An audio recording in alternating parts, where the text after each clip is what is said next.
Welcome back to Get the F Outta Here True Crime, where we dive deep into the most chilling real-life stories that make you question everything you thought you knew about people. Today's story is a haunting one. It's about a Florida mother named Eryn Allegra, a woman who looked like any ordinary mom. Until one Christmas night, she did the unthinkable.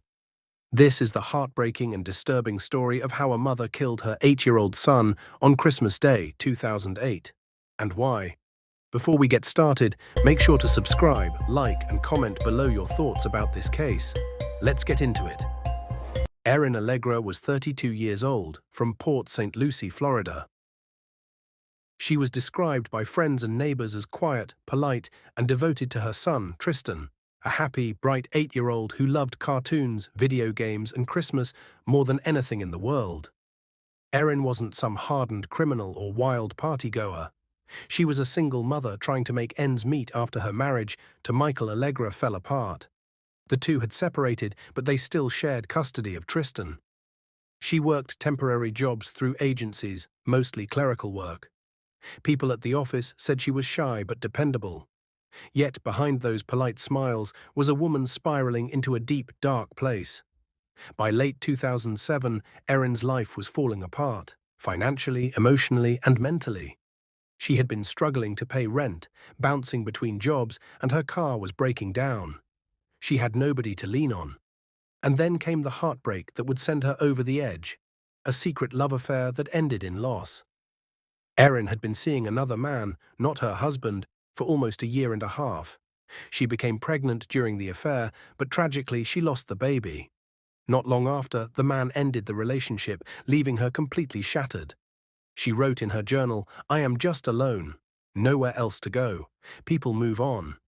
I just can't." This wasn't just heartbreak, it was the sound of someone losing their grip on reality. Her family said she had grown withdrawn. She stopped going out. Her phone went unanswered. Her co-workers noticed she often seemed lost in thought, staring off into nothing. Eryn's world became smaller by the day. And as the holidays approached, it's believed she began to plan what she thought was a final escape. December 24th, 2008, Christmas Eve. While most families were wrapping gifts or leaving cookies for Santa, Eryn checked into a Holiday Inn on US 1 in Port St. Lucie with her son, Tristan. She told the front desk they were spending the night for the holiday, maybe a little getaway, just the two of them. The clerk remembered her smiling politely, nothing out of the ordinary. That night in the room, they watched movies and cartoons together.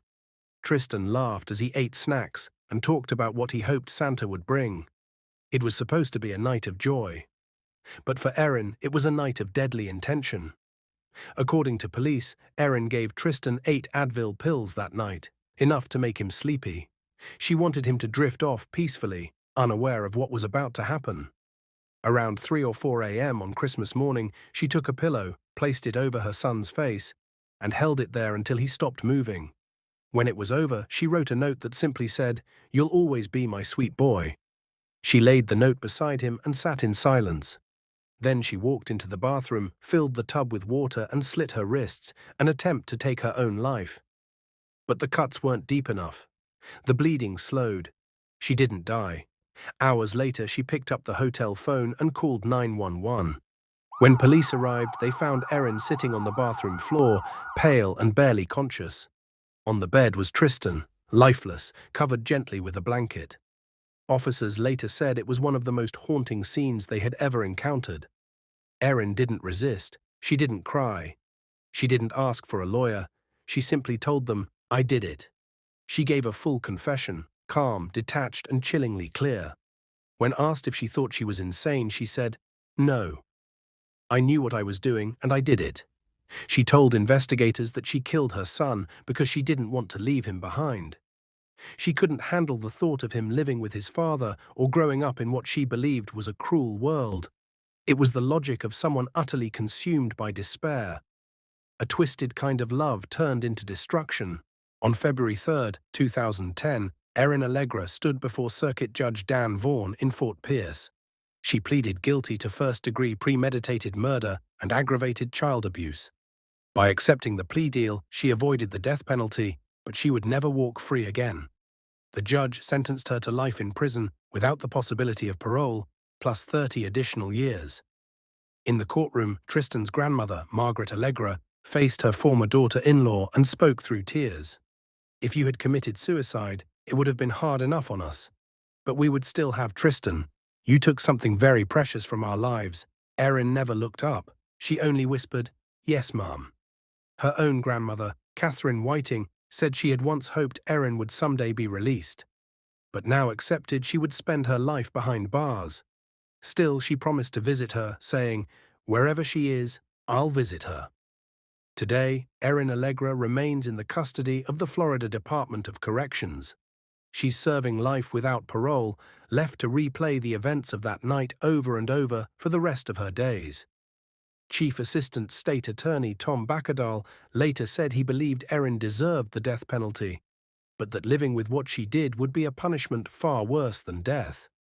This case remains one of the most tragic examples of how mental collapse and isolation can turn love into devastation. Christmas Day, a time meant for family, joy, and love, became a haunting reminder of how quickly darkness can consume a life. If you found this story powerful, disturbing, or deeply emotional, please subscribe, like, and comment below your thoughts. What do you think drives someone to commit such an unthinkable act? Let's talk about it. This is Get the F Outta Here True Crime, where we expose the stories that make you say exactly that. Until next time, stay aware, stay human, and never stop asking why. If this story got you saying, "Get the F out of here," hit that subscribe button for more.